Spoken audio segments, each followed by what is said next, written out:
Radiating from the heart of America and stretching from coast to coast and border to border, welcome to OnRadio, the wireless industry's weekly download coming straight from the builders and newsmakers of everything wireless. Your host is Jim Tracy, and this is OnRadio. Hey, wireless family, welcome back to another week of OnRadio. This is going to be a cool show. It's going to kind of meander around the wireless world a bit. We're going to talk about some cool stuff with a really cool guy. His name is Sven Lundin, and you can call him Sven, but only if you're his friend. And so welcome, buddy. How are you? I'm great. Glad to be here. Thanks for having me, Jim. All right. So I'm going to take a little dive back, and one of the things that Eric Chase taught me was that I should embrace entrepreneurship. And the reason that we're going to talk about power today is because of that very reason. And entrepreneurship is like when you go out in the marketplace and you see something that you can add value or you can do better. Then what you do is you grab a hold of it and you make it happen. And wow, way a long time ago, we went to get some generators and we wanted to pick those generators up, and we were treated very poorly. And I had this thought, boy, I could do a better job than that. And so we started a generator division to provide backup power, but exclusively to cell sites. And so the entrepreneur in somebody says, hey, not only can you do it better, you can provide that service to your customer and you can make a shilling or two along the way. And lo and behold, it has become a pretty significant business unit. So what we do as an industry is to provide wireless services to the United States. And we're going to talk with Ryan today, not only about what we do, about the why. So Sven, introduce yourself to the people like you're from the Pacific Northwest and ... Yes, sir. My name's Ryan. Work for Legacy. Been here for about 5 years, based out of HQ in Gig Harbor, Washington. In charge of the power division, and got a great group of guys doing a lot of great work all across the Pacific Northwest. Yeah. And so one of the things that people really don't have a grasp of that you got right from the get-go, right from the very start, is that if we added the speed of wireless to what traditionally has been a very staid, blue chip, old, slow industry, that growth happens. Because we do it faster, we try and do it better, we try and provide services in a way that people aren't used to getting them. And frankly, Sven, you were disruptive. It was awesome. Yeah, you're totally right, Jim. It's pretty wild to see what happens when you bring a great set of core values to the table into a new market, get a great team of guys and gals together, and just implement solutions for your customers, and the growth and the development and the happy customers just follow. So it's been real fun to see, and I think you're right. We have shaken up the Northwest a little bit in the power gen market. All right, and even into the Rocky Mountains. But what I want people to understand is that this is more about why we do stuff and less about what we do. And when I say the why, what are the things that our industry is known for? And this goes back into the early days of Nate. If you look at it today, more than 80% of all 911 calls are made from a mobile device. And that is somewhere north of 240 million calls a year. And when someone calls 911, it absolutely, positively has to work life and death situation virtually every time, because you don't know when you've got a 9-year-old accidentally calling 911 or when you've got, some lady who needs real help real fast calling 911, or a busload of people over the ridge into the river. I mean, we need help right now. So that has to work every time. And so that's the why we do what we do. And so part of having that wireless network up and running 24/7, 365 without fail is where things like battery backup come in. But that only lasts so long. I mean, if you go into the breadth of America, right now in Maui, they have like these huge fires raging. If you go to California, Washington, there's been earthquakes. We just got a note, Oso mudslide. Thank you note about us keeping stuff going. Then, if you go into the Tornado Alley in Oklahoma or down in Texas and Louisiana, Gulf Coast, you got hurricanes, flood, fire, famine, earthquake. Everything bad happens.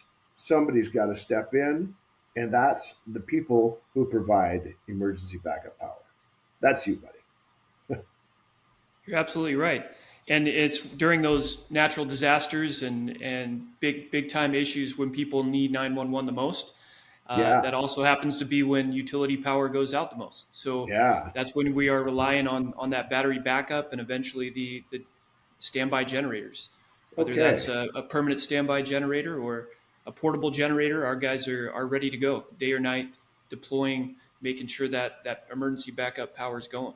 Right on. So when I think about backup power, I think about that little, beside the house generator that goes on. But we don't really do a bunch of that. What we do is we make sure that you've got commercial grade power ready to roll. And it started out with cell sites, didn't it? Absolutely. Yeah. Started out with cell sites, upgrading for a major carrier in the Pacific Northwest with Legacy, and now it's developed to over 3,000 generators all over the Northwest region for major carriers. Uh, Yeah. Hundreds of cell sites, hundreds of generators, maintenance, installation, upgrades, repairs. Okay, let's slow down now. Okay, so let's start with installation. So you go out and there's still cell sites that don't have backup power, and so we're still installing new generators. What is the installation process of a generator on a cell site? Because it's not like you just walk in and like put it on the ground and walk away. Everything from permitting issues to infrastructure that's got to be built. Walk us through the 5 steps it takes, the 5 big steps it takes to throw out a generator onto a cellular communications facility. Sure, absolutely. Well, every site's a little bit different, but if we're just going to take the basic installation of a generator, we've got to find a spot for it, right? That usually involves expanding the area, Yeah. pouring a concrete pad, Uh huh. and then trenching into the shelter. We also have to install what's called an automatic transfer switch. So that's sensing that utility, and when that utility disappears, it automatically transfers, starts up that generator, and provides that emergency backup power to the site. So it really takes civil crews, it takes mechanical crews, and then it also takes a great group of electricians to be able to work with that AC power. Wow. So the power goes out and the generator boom comes on, but it doesn't happen by magic. First we got mechanical permits and we got electrical permits and we got um, site development permits maybe and Yep. noise abatement and all that kind of stuff. And what we do is go out and make sure we comply with all the regulators so that we can make the regulators happy so that 911 always works, right? Absolutely. So yeah, permitting process, and then you're dealing with engineering teams, ensuring that we're delivering every aspect of that, whether that's a engineered concrete pad or engineered fence, the right size conduit, the right size wire, Yeah. anchor inspections. Yeah, there's a lot that goes into it. Keeping everybody happy, keeping everybody happy. And so, Sven, you look at that and you go, well, that's pretty easy. You just like, but it's not as easy as it sounds because, like, once that thing is in place and you got battery backup, like, you never have to touch it again, right? Wrong. Definitely wrong, Jim. Definitely Okay. wrong. There So, is so much that goes maintenance, into a right? generator. Yes, sir. Okay. So, what does preventative maintenance look like on a generator that serves, and we're going to stick with cell sites for now, but you've gone beyond that. But for this discussion right now, what does PM look like on a generator at a cell site? So a PM at a cell site looks like starting with a well-rounded, educated, mechanically inclined technician, someone who Hmm. knows how a diesel engine works, but also knows how to work with controls and electronics. Because you have two components Aha. to a generator, right? It's half of it's Yeah. a diesel generator, and the other half is an alternator, rotor stator, that's producing that electricity. And both portions of that generator need maintenance, need upgrades. So we're not only changing oil, changing filters, inspecting hoses, belts on the diesel engine, but we're also dealing with faults on the control that they Oh have my to plug word. into and diagnose and work with. So they've got a tough job on their hands, but we got a great group of guys who do that. And that normally happens once a year in the telecom industry on Yeah. all generators. So let me take people on a little trip here. If you go rolling up to get your oil changed, you bring the car to the shop and you dial in, and there's like 4 or 5 people all hustling and gathering around, and they change your oil and do all that kind of stuff, and then they launch you out the front door after they charge $100. Um, that's not quite what we're talking about. We're talking about bringing the shop with a single person to you, and he's got to understand. And you said diesel, but there's some propane out there too, and there's some gaseous generators that we have. They got to know. So now you got a diesel mechanic, and you got a gas mechanic, and you got a circuit board like smart guy, and then you got an electrician, and then you got all these guys packaged into one, and you send them out in a mobile shop to do preventive maintenance, so this thing always runs 24/7, 365. This is a pretty unique package that's coming out of the shop. Yeah, it really is. It really is. These guys, I can't say enough about them. Their knowledge and their skill sets, their ability to have such a broad range of knowledge and not know what they're coming up against, rolling up to a mountaintop remote site, and all the information they have is the generator's not working. So Yeah. they've got to start from one end, go through the whole thing, and ensure they can get that back up and running as quickly as possible. Yeah, and it's not like, a 1946 Ford that you got to fix, because all Fords break down. We know that. So I'm never going to get a Ford sponsorship. But I will tell you that when they roll up on a site, they need to know more than, air, fuel, and spark. Yeah, they certainly do. That's about all I got to bring to the And table, but the technicians bring so much more. And the parts inventory that they carry with them has to be pretty significant.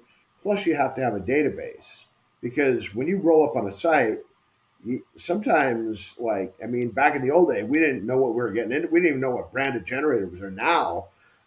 You guys have this Sweet Sites database that is created over, now more than a decade of reliable information that changes every time you go to site, right?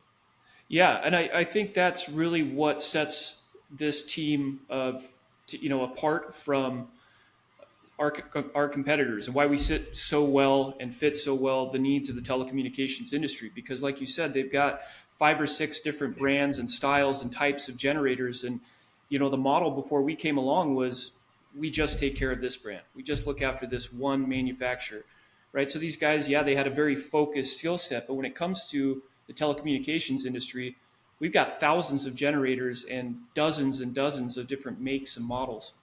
So our guys need to be prepared and understand and have that knowledge base and that database of all these different parts and styles and types of generators. Yowza. Yowza. Wow. Well, one of the things that happens when you get emergency call outs is that and in the wireless industry, it used to happen like this. You get an emergency call out, and like you were competing against someone who said, yes, no problem, we'll get you on the schedule. It's going to be 6 weeks from Tuesday afternoon at 5. And wait, that's today. So it'd be Wednesday now at 9:15, blah, blah, blah. But these folks can't wait 6 weeks, can they? No, not at all. It doesn't work like that. And if you try and make it work like that, you don't last very long in this industry. So, it's 9:30 in the morning, my time. I've already had an emergency call out. Customer calls me, and you can hear the confidence in his voice. His generator's down at a mission critical facility. He knows I'm going to take care of him. He knows we're going to get a guy to him as quickly as possible. and that's what we're doing. We've got a guy on his way right now. So it's, Yeah. So part of the thing you just said something that really just triggered in my little pea brain, but we always talk about the caller who calls 911. But when you talk about mission critical facilities, that's not all. That's not the only end of the chain. There's another end of the chain that you folks take care of, and that is like 911 call centers, don't you? yeah, absolutely. Yep. Fire 911 departments, Yep.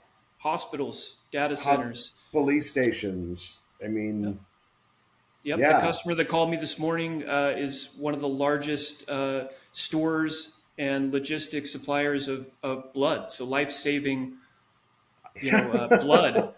And if he goes down and his generator doesn't work, we're talking about life and death. We're talking about wow, not being able to get to the hospital. So those are wow. the kind of people that we're supporting and working with every day. And they have a pretty significant need for refrigeration. Absolutely. Yeah. Ryan, thanks for stopping in again at On Radio. Thanks for the education on standby power. We appreciate you and your team, especially, and all they do to keep us running. And hey, let's all choose safety today. This is Jim, and I am out. Thanks for tuning in today, and join us every week. Tell your people to listen in and subscribe to On Radio, the voice of everything wireless.